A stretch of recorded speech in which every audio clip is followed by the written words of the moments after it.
السلام علیکم، میں ہوں شاہد راجپوت اپنے ڈیجیٹل پلیٹ فارم سے. میرے ساتھ ہیں سینئر سپورٹس جرنلسٹ محمد ندیم کیسر. تمام دوستوں سے گزارش ہے کہ ہمارے چینل کو سبسکرائب کریں اور اپنی رائے کا بھی اظہار کریں. آج ہم بات کرنے جا رہے ہیں ICC کی جانب سے ایک نئی ورلڈ رینکنگ جاری کی گئی ہے، جس میں ہمارے لیے ایک اور شرمندگی کا سامنا ہوا ہے. ہمیں ایک اور شرمندگی اٹھانی پڑی ہے انٹرنیشنل کرکٹ کے حوالے سے. اس کے ساتھ ساتھ جو ہے وہ وومنس کرکٹ جو ورلڈ کپ جاری ہے اس وقت دبئی کے اندر، UAE کے اندر، اس کے اندر سے بھی ہمیں ایسا لگتا ہے کہ جیسے ہمارے سفر کا اختتام ہو گیا ہے. میں چاہوں گا ندیم کیسر سے کہ وہ اس کے اوپر جو نئی ورلڈ رینکنگ جاری ہوئی ہے اس کے اوپر اپنی رائے کا اظہار کریں. بسم اللہ الرحمن الرحیم. محترم شاہد بھائی بہت شکریہ. آج جو نئی ورلڈ رینکنگ چیمپئن شپ ICC ٹیسٹ چیمپئن شپ کے حوالے سے جاری ہوئی انٹرنیشنل کرکٹ کونسل کی طرف سے، یہ ایکسپیکٹڈ انسپیکٹڈ نہیں ہے. جو جس کا ڈر تھا وہی ہو گیا ہے. یوں سمجھیں کہ ایک پرچہ جو ہم نے دیا تھا، ہمیں پتہ تھا کہ ہم اس میں فیل ہو چکے ہیں، بلکہ بری طرح سے فیل ہو چکے ہیں. گریس مارکس بھی نہیں ملیں گے. پہلے تو ہوتا تھا نا کہ فلاں ہار جائے، یہ ہو جائے، وہ ہو جائے. اس سچویشن سے اس کا فیصلہ ہو گیا ہے کہ بھائی تھوڑی کہانی ختم ہو گئی. ICC ورلڈ چیمپئن شپ میں 9ویں نمبر پر کہانی بھی ختم ہو گئی تو دانے بھی ختم ہو گئے. دانے ختم ہوئے تو کہانی ختم ہو گئی. دانے تو ختم ہو گئے تھے تو کہانی بھی ختم ہو گئی. اچھا، یہ شرمندگی جو ہے، یہ اس کا اعزاز اور کریڈٹ بھی جو ہے وہ ہمارے کپتان شان مسعود کے حصے میں ہے. شان مسعود اور پلس ان کے حامی تھے. اس کے حوالے سے میں اس میں تو رینکنگ کے حوالے سے بتا دوں کہ اس وقت جو چیمپئن شپ میں جو نئی رینکنگ آئی ہے اس میں انڈیا، آسٹریلیا یہ ٹاپ پر ہیں، اور سری لنکا. اور جو پاکستان کا نمبر ہے وہ 9واں نمبر ہے. بنگلہ دیش سے بھی نیچے. بنگلہ دیش سے بھی نیچے. یعنی کہ 9واں نمبر میں جو درمیان میں اور ممالک آ سکتے ہیں. سارے ممالک آ گئے. سارے ممالک آ گئے. نیچے تو نیچے بھی پاکستان ہی ہے. اور ہاں جی، سب سے نیچے پاکستان آ گیا. اور یہ بدترین صورتحال ہے. آپ کو یاد ہوگا کہ ICC ٹیسٹ اس میں رینکنگ میں جب مصباح الحق کپتان تھے، مصباح الحق کو ایسے دور میں کپتانی ملی تھی کہ جب بالکل پاکستان کا کچھ سمجھ نہیں آ رہی تھی کہ جو ہے نا کیا بنے گا. تو اس وقت انہوں نے اس کو کیا سنبھالا تھا. اور پاکستان جب وہ چھوڑ کر گئے تھے، پاکستان ICC ٹیسٹ چیمپئن شپ میں بھی ٹاپ پہ آ گیا تھا. ٹھیک ہے، اس وقت یونس خان بھی تھے. اور اب آپ دیکھیں گے جتنی ہم 7-8 سال پہلے کی اگر بات کر رہے ہیں تو وہی تجربہ ان کے ساتھ بھی شامل کر دیں تو آپ کو اندازہ ہو جائے گا کہ پاکستان میں جو گرومنگ ہوئی ہے وہ صرف وہ ہوئی ہے انتشار کی اور جو چپکلش کی، پریشانیوں کی، اور اس کا نتیجہ جو نکلنا تھا وہ سب کے سامنے کھل کے آ گیا. پلیئر تو ایک دوسرے کے ساتھ جو ہے وہ دستوں کے ریبان ہیں. تو اس صورت کے اندر جو نتیجہ تھا وہ یہ نکلنا تھا.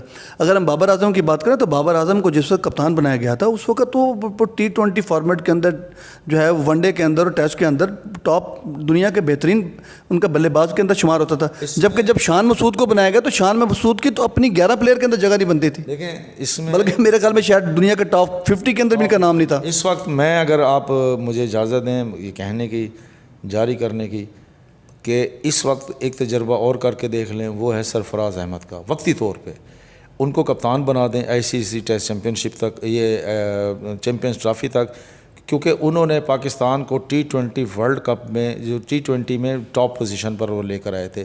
اور ان کے دور میں یہ تھا کہ کسی کے ساتھ بھی کھیلتے تھے جیتا پاکستان ہی تھا. اور وہ ایز اے بیٹس کے بھی کرتے تھے. اب آپ دیکھیں کہ انہوں نے ایک جملہ بولا، نسل امتیاز کا جملہ بولا، وہ ان کے کیریئر کو کھا گیا. ٹیم سے ایسے آؤٹ ہوئے کہ اب پرفارم کرنے کے باوجود ڈومیسٹک میں ان کا اسکواڈ میں جگہ نہیں بنتی. ابھی ہم 1-2 دن پہلے ڈسکس کر رہے تھے، 3 دن پہلے، کہ وہ جو ان کے باہر کپتان بیٹھے ہوئے ہیں انگلینڈ کے، وہ جناب پانی پلا رہے تھے تو ہم اس کو اپریشیٹ کر رہے تھے. تو سرفراز احمد بھی دیکھیں، آج ان کے ساری والی بات ہے. اور سرفراز احمد نے آپ کو جو ICC کی چیمپئن ٹرافی تھی وہ بھی جتوائی ہوئی ہے. اور ٹیم کو لڑوانا وہ جانتے ہیں. اس وقت اگر تجربہ کرنا ہے اور ان پہ سب کا ایکا بھی ہو سکتا ہے، ان کو کپتان بنا دیا جائے. ان کو بھی تو ایک پلاننگ اور ایک پورا جو ہے ایک چار شیٹ تیار کر کے پھر جو ہے ٹیم سے نکالا گیا تھا. 4 شیٹ تو پاکستان کی اپنی کرکٹ کے خلاف آ گئی ہے. ICC نے اس دفعہ جو ہے نا رینکنگ لسٹ جاری نہیں کی، یہ 4 شیٹ جاری کی ہے. اور پاکستان جس کا کسی دور میں توتی بولتا تھا، اب دیکھیں وہ کس پرابلم میں آ گئے ہیں. دیکھیں آج کل ایک میٹر روڈ بھی ڈسکس ہو رہا ہے، وہ ہو رہا ہے کہ جی بالنگ سپیڈ کہاں چلی گئی. وہ میں کہتا ہوں کہ ردھم اور جو لینڈ اینڈ لینتھ، آپ خود بھی فاسٹ بالر رہے ہیں، یہ تو وہ بنیادی چیزیں ہیں جو اس کو کھو چکے ہیں. بھائی 130-135 کی جو سپیڈ ہے کیا یہ کم سپیڈ ہے؟ بھائی آپ اس کو چھوڑیں 30-35 سپیڈ، آپ جو ہے محمد آصف کو دیکھ لیں، عاقب جاوید کو دیکھ لیں، عبدالرزاق کو دیکھ لیں، یہ کون سے بہت بڑے کچھ سپیڈی بالر تھے، ان کا تو شمار نہیں ہوتا تھا۔ کوئی ایشو نہیں ہے کہ سرفراز احمد کو دیکھ لیں، دیکھیں اب ہم کہتے ہیں کہ یہ ریورس سوئچ سب نے سیکھنی نہیں تھی۔ جب پاکستانیوں نے اس کو انٹروڈیوس کرایا ہم اس کو لے کے نہیں چلے نا۔ دیکھیں جب وسیم اکرم اور وقار یونس جب یہ ہوا کرتے تھے، شعیب اختر جب، اب آپ دیکھیں کہ وقار یونس کو بٹھایا تو شعیب اختر نے آتی جو 2 وکٹیں لی، راہل ڈرائیورڈ اور سچن ٹنڈولکر۔ اب آپ اس وقت ہمارے پاس بیک اپ کے اندر دیکھیں، ہماری ہمیشہ پاکستان کرکٹ ٹیم کی اسٹرینتھ جو ہے وہ بالنگ رہی ہے۔ بیٹنگ میں تو ہم مطلب اس طرح اسٹرانگ نہیں ہوتے تھے، ہم ہمیشہ جب موازنہ کرتے تھے انڈیا کے ساتھ تو کہا کرتے تھے کہ انڈیا کی بیٹنگ مضبوط ہے اور پاکستان کی بالنگ مضبوط ہے۔ اس وقت تو صورتحال یہ ہے کہ ہم کوئی بھی شعبہ اٹھا کے دیکھ لیں، مثال کے طور کے اوپر آپ دیکھ لیں کہ بابر اعظم کی اس پورے جو پہلا ٹیسٹ ہوا ہے اس کے اندر فیلڈنگ ہی دیکھ لیں، ہر شعبے میں کام رہا ہے۔ دیکھیں گوروں نے ہمیں چاروں شانے چت کیا، ہے۔ وہ جو تھا نا کہ ریلیکس ہو گئے ہیں، واقعی وہ کرکٹ سے ریلیکس ہو گئے ہیں۔ ہونا یہ چاہیے کہ وہ خود کہیں گے جی مجھے جو ہے نا ریسٹ دے دیا جائے، لیکن کیا کریں، ریسٹ ہونے کا مطلب پتہ کیا ہے؟ ریسٹ نہیں ہے نا تو ریسٹ کر لینا چاہیے تھا، پکا ہی ریسٹ ہے۔ تو اس وقت وہ سمجھ بھی رہی ہیں، کر بھی رہے ہیں، بیچ میں کہیں نہ کہیں جو ہے نا کہانیاں چل رہی ہیں جس کی وجہ سے پاکستان سے بدترین پوزیشن پر آ گیا ہے۔ میں پھر سجیسٹ کروں گا کپتان ICC چیمپئن ٹرافی جو ہونے جا رہی ہے، پاکستان میزبانی کر رہا ہے، اس میں سرفراز احمد کا تجربہ کر لیا جائے، اور وہ ٹیم کو بنانا بھی جانتا ہے، لے کے چلنا بھی جانتا ہے، لڑانا بھی جانتا ہے، اور دیکھیں ایز اے بیٹر وہ اپنا پرفارم بھی کر کے دکھانا جانتا ہے۔ اور آپ دیکھیں جب انگلینڈ سے ہم 3 میچوں کی ٹیسٹ سیریز ہارے تھے 3-0 سے، تو جو ٹیسٹ میچ میں آگے نیوزی لینڈ میں ان کو ٹیم میں شامل کیا گیا تھا، تو آپ دیکھ لیں کہ کیا ہوا تھا کہ انہوں نے دونوں ٹیسٹ میچز میں اپنی ذاتی بیٹنگ پرفارمنس کی وجہ سے انہوں نے پاکستان کو شکست سے بچایا تھا۔ یہ ہوتا ہے، ہر پلیئر میں ایک خاص بات ہوتی ہے۔ آپ دیکھیں کہ وہ کہتے ہیں نا کہ ہونہار بروا کے چکنے پات، وہ تو آپ کو یاد ہوگا 2006 میں انہوں نے ہی ورلڈ کپ جیتا تھا، اس کا انڈر 19 کے ورلڈ کپ چیمپئن بنے تھے، تو اس وقت بھی وہ کپتان تھے۔ اس وقت یہ تجربہ کر لیا جائے، ٹیم میں جگہ بنتی ہے نہیں بنتی ہے اس چکر سے، ٹیم میں تو کسی کی بھی جگہ نہیں بنتی اس وقت، تو کسی کی بھی نہیں بنتی جو صورتحال ہے۔ اچھا ایک اس یہ تو ہوگی پاکستان وومنس مینس کی۔ اچھا اب جو وومنس کرکٹ کی صورتحال بھی جو ہے نا وہ پاکستان مینس تو مختلف نہیں ہے، اگر ادھر ستیہ ناز ہے تو ادھر سوا ستیہ ناز ہے۔ دیکھیں وہ تو کبھی اس سے تو ہم اتنا ایکسپیکٹ بھی نہیں کر رہے تھے، یہاں ایک چانس بنا تھا اگر وہ انڈیا کو ہرا دیتے۔ اب ہوا کیا ہے، پاکستان کے ساتھ جو سب سے بڑا ان دونوں ہماری ٹیموں کا جو مینز اور وومنز ہے نا، یہ مقابلہ صرف یہ لگا ہے کہ تھلیو ونر کون آتا ہے۔ نیچے اب آپ یہ دیکھیں نا، اس میں جو اصل معاملہ ہے وہ یہ ہے کہ پاکستان کی ویمنس کرکٹ ٹیم کا جو ہے کہ وہ کبھی اس نے آسٹریلیا سے کھیلنا ہے، اس نے اگر انگلینڈ سے کھیلنا ہے، اس نے بھارت سے کھیلنا ہے، رزلٹ پہلے تیار ہوتا ہے کہ ذہنی طور پہ ہم تیار ہوتے ہیں۔ ہاں اس میں جو ایک بنیادی فرق تھا، پاکستان کو جو لاس ہوا، بڑا دھچکا لگا، وہ تھا اس میچ میں جو آسٹریلیا کے خلاف وہ کپتان کا نہ ہونا ہے۔ نو ڈاؤٹ اس بچی نے، اللہ تعالیٰ ان کے والد صاحب کو غریق رحمت فرمائے، ہاں جی، انہوں نے ثابت کیا کپتان نے، جب بھی پاکستان کی ٹیم نیچے سے بیٹنگ لائن کولیپس ہوئی 50-55 پہ۔ اب یا ویسے اگر پوری ٹیم ایک طرف اور وہ ثنا فاطمہ جو کپتان ہے وہ کپتان ایک سائڈ کے اوپر، آپ نے ان کی نہ ہونے سے بیٹنگ کے اندر بھی ہم نے فرق محسوس کیا اور پھر بالنگ میں بھی کیا۔ اس نمبر پر وہ آ کے بیٹنگ کرتی ہیں اور بڑی کول ہیں۔ میں نے جب ملتان میں پریس کانفرنس ان کے ساتھ انٹریکشن ہوا تھا، ایک چھوٹی سی مطلب کہ اپنا لگتی ہیں کہ جو ہے نا، لیکن جب وہ گفتگو کیا تو پتہ چلا کہ ان کے پاس پوری سکل ہے، وہ ٹھہر کے گفتگو کرنا اور کسی بھی بات پہ ریئیکٹ نہ کرنا اور بالکل تسلی کے ساتھ بات کرنا، یہ کول ایک کپتان تھی۔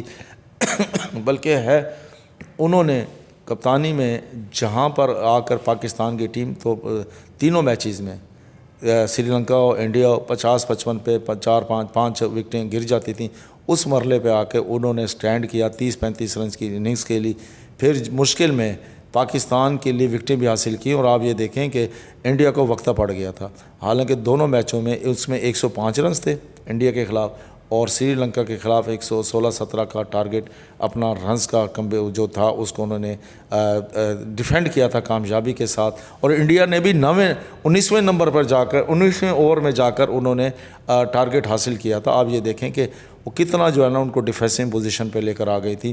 ہاں 10-12-15 رنز کا جیسے کہا جا رہا تھا کہ زیادہ بن جاتے تو کچھ ہوتا، لیکن وہ ہونا کیا تھا کہ جب پاکستان کا اوپنر ہی نہیں چلیں گی تو پھر کیا ہوگا. اب انہوں نے آسٹریلیا کے خلاف ایک اپنے اوپنر کی تو قربانی دے دی، وہ گل فروزہ کی. اچھا آپ دیکھیں کہ وہ بھی گل فروزہ کا باہر بیٹھنا بنتا بھی تھا، اتنے چانسز کے باوجود مسلسل ناکامی. یہ بالکل ادھر سے گل فروزہ اور ادھر سے شان مسعود صاحب. شان مسعود دیکھیں اس میں یہ معاملہ ہوا کہ گل فروزہ کو اور منیبہ علی دونوں کی اسپیشلٹی ایک ہے، اور گل اور وکٹ کیپر بیٹر ہیں. منیبہ علی کو ترجیح دی جاتی رہی، ان کی ایک سینچری بھی ان کے کام آتی رہ گئی تو، اور واقعی اس وقت وہ زیادہ جا رہا نا. گل فروزہ کا لیفٹ رائٹ کا جو کمبینیشن تھا بڑا بیسٹ تھا، لیکن گل فروزہ پرفارم نہیں کر سکیں. اور حالانکہ ان دونوں نے 10 سال کے بعد 100 پارٹنرشپ کا بھی 100 پارٹنرشپ اور تیسرے میچ میں انہوں نے 75 رنز کی پارٹنرشپ بھی کی تھی. لیکن بہرحال ہوا وہی کہ پاکستان کی ٹیم کو پھر ان کا اوپننگ پیئر بالآخر ٹوٹ گیا. اور اس کا اور پھر آپ دیکھیں کہ منیبہ علی کے ساتھ جب کو پہ کپتانی کا بھی ان کو بوجھ اٹھانا پڑا، اور آسٹریلین کے ساتھ ان کی پرفارمنس یہی تھی، اور 84-85 رنز جو ان کے بنتے تھے اتنی بن سکیں. ہاں ادھر ثنا فاطمہ ہوتی تو یہ پوری امید تھی کہ وہ ایک بہتر پوزیشن ہو سکتی تھی.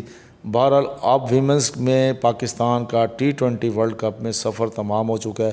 بھلے اس وقت جو رفیع اللہ ہیں جو ہمارے میڈیا منیجر ہیں پاکستان ٹیم کے ساتھ ہیں، انہوں نے ایک گڈ گیسچر کے انداز میں بھی ایک میسیج کل لانچ کیا تھا کہ میڈیا کے لیے بھی، سوشل میڈیا کے لیے بھی، کہ ویمنز T20 ورلڈ کپ اور روڈ ٹو سیمی فائنل. اس وقت تک میچ نہیں ہوا تھا نا. ایک ہوتا ہے کہ بندہ پڑھ کے ہوتا ہے کہ ذہنی طور پہ ہوتا ہے کہ یار چانس بہرحال اس وقت تو کچھ بھی ہو سکتا ہے نا، کہ بڑی ٹیم کو چھوٹی ٹیم گرا بھی دیتی ہے. ٹھیک ہے رینکنگ میں پاکستان کا اور ان کا جو تناسب تھا 20 اور 80 کا تھا. میں نے انڈیا کے میچ کے لیے 30 اور 70 کا کم رکھا تھا، لیکن پاکستان نے 40-45 لیول کا پرفارم کیا. صرف رزلٹ پاکستان اورینٹڈ نہیں کر سکا تھا، لیکن انہوں نے دل لڑا کے جگہ بنا کے انہوں نے وہ جان لڑا کے انہوں نے وہ میچ کھیلا تھا. لیکن آسٹریلیا کے خلاف تو 20 اور 80 کا جو تھا، اس میں ان کی پرفارمنس 10% رہی، اور اس میں سب سے اہم رول تھا کہ فاطمہ ثنا کا نہ ہونا. اور رزلٹ پھر بھی، لیکن میں یہ نہیں کہتا کہ بھی رزلٹ یہ میں کیا فرق پڑتا، لیکن اس طرح کا رزلٹ بہرحال نہ ہوتا. جی بالکل، جو ہے وہ پاکستان مینز اور وومنز کی کارکردگی اور انٹرنیشنل رینکنگ جو ہے وہ اس وقت سامنے ہے. پاکستان کرکٹ وہ کھیل ہے جس سے اس قوم کے موڈ بنتے اور بگڑتے ہیں. ایک چھوٹی سی چیز جو ہے وہ پوری پاکستانی قوم کو جو ہے وہ چہرے کے اوپر خوشیاں بکھیر دیتی ہے. مگر اس وقت جو ہے وہ پاکستان ٹیم کا جو حال ہے اس سے قوم بہت مایوس ہے. تو اس کے لیے ایک بڑی سرجری کی ضرورت ہے. اب تو خیر وہ سرجری کہہ کو کہ سرجری ایک مذاق ہی بن گیا. خیر وہ جو بندے کو ہمیں ڈھونڈنا چاہیے اور ان محرکات کا جو ہے وہ احاطہ کرنا چاہیے جس کی وجہ سے پاکستان کرکٹ ٹیم کے بیڑے غرق ہو چکے ہیں. اسی کے ساتھ ہی ہمیں اجازت دیجیے. رب رکھا.